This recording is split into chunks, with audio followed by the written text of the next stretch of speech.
This short video from the Facilitators in a Circle takes you through how to prepare for a strategic planning session. Importantly, Margot O'Byrne describes some of the challenges and pitfalls that you may experience along the way. Someone rang me up and asked me if I would facilitate something that was actually something that was already decided. They decided on a strategy. They wanted to gather the community together and tell the community that this was the strategy that they were accepting. I spent 1 hour on the phone to that client and talked myself out of a job because I figured that it was better for me and in my integrity, and also that they actually didn't need a facilitator to do that. If they wanted to actually talk with the community and say, this is the strategy, we've worked it out, here is an acceptance, I went through a way for the client to be able to do that authentically and appropriately, because that was their objective and what they wanted to do. So sometimes that might be what you might do in that situation. If you're within an organisation and the director or the CEO wants you to do that, maybe that's their role. You know, maybe you're not paid enough to deliver such bad news, if bad news is what it is, or ugly news. You know, they've got the responsibility. You can help them to talk it through, but maybe you can make that sort of a choice. So I'll say that at the outset about the ugly. Okay? Underprepared is when, you know, maybe you're stressed, stretched, whatever, and you just haven't given enough thought time before you go in. Mostly you learn a whole lot from the time that you go in underprepared. And the most important lesson is that you learn never to do it again. Because you're the one up front and you're the one who's embarrassed by it. So preparation is really, I would spend more time preparing often than I do facilitating. And that's because then when I get into tricky situations, I know how to get out of them. The other one is the foolish business decision. And I guess we've all been there too, of just actually underquoting, finding that you thought it was a half-day workshop. It turned out to be a lot more, and then you had to write a report, and then you had to have 5 meetings beforehand and 2 follow-up meetings or whatever. Okay, so part of what we're actually going to look at now is some ways that you might be able to avoid that. And the key to avoiding it is being strong on your negotiation skills and your listening skills. It's about really tuning in to what the client is asking you. And it's not, sometimes, particularly if you're a private consultant, maybe you need the work, you know, maybe it's been a bit lean, you need, you know, someone rings up, oh, it's a 3-day workshop, fantastic, that'll get me through this quarter.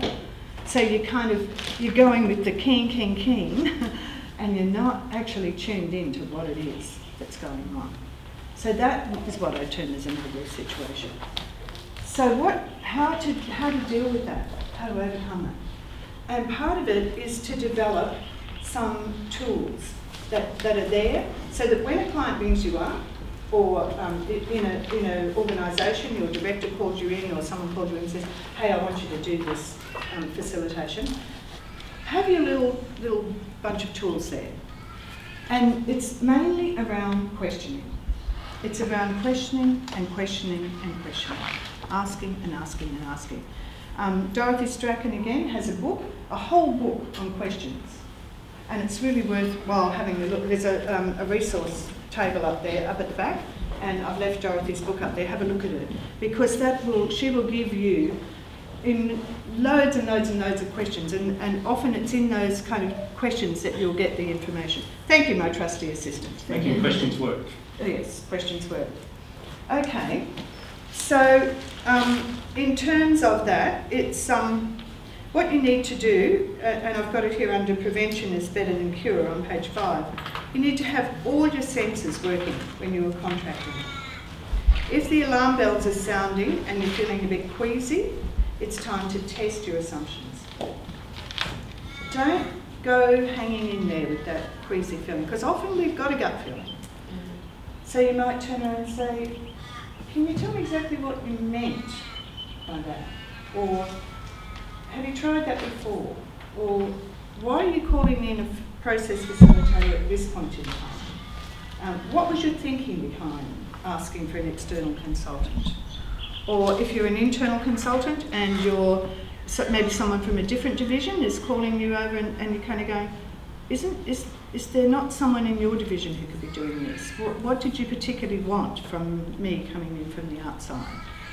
So that you're actually finding out these bits of information. And the more that you can do that at the contracting period of time, the much better it'll flow. The time that you put in this contracting will save you the potential of ugly situations when you're facilitating. So you develop a reliable contracting process which will support you to ask the right questions. You think about the authentic view, but also think about your skill level. Maybe either as a facilitator or as a contractor, it's a bit more than you can really do right now. So don't put yourself into a situation where you're going to be so stretched that you're so freaked out when you go into a contracting situation that you can't actually hear anything that's being said. Maybe that's the time when you could take someone with you to do that first contracting meeting.